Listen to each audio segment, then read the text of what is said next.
Mina ngadlungulwa okokuqala ngano-5 umuntu ongaziyo. Ngagcini-ke lapho ngaphinde ngadlungulwa ikhashana nje iningana, I think edlulele 8 years. Yazi ukuthi ngesikhathi umzali ejabulile ukuthi uDisemba ujabulele ukuya emakhaya, hambisa iy'ngane emakhaya. Abanye abazali abazi ukuthi ezinye iy'ngane njengoba bey'hambisa nje bayahambisa kubantu abazofika bazenze abafazi, more especially iy'ngane zabafana. Kwesinye isikhathi ngeke ngibe nako ukucabanga ukuthi mhlampe nje ngagcina sengumuntu othanda abanye abantu besilisa, ngoba mhlampe yona into engayifundiswa ngimncane leyo ukuthi umuntu wesilisa uyalalwa.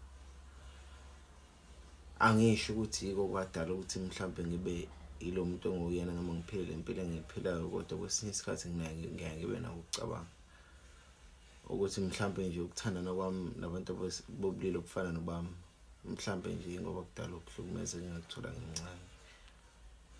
Ngafisa ukuthi abazali bazama ukwenza isiqiniseko sokuthi nalezi iy'ngane zabafana ey'ncane ziyatshelwa nazo ukuthi uma kwenzeka u-1 no-2 no-3 no-4 akukho right ukusho.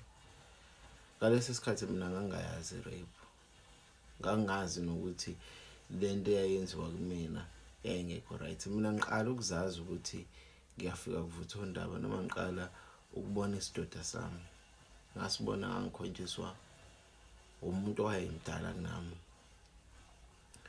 kwakuwubaba owayemdala kunami. Kwesinye isikhathi ngeke ngiyibuze ukuthi kusuke kusekutheni kumuntu wesilisa uma ebona ingane bese ecabanga lezo zinto ey'kanjalo. Ngicela abazali nizame ukuphephisa iy'ngane zenu kobula ngaphandle.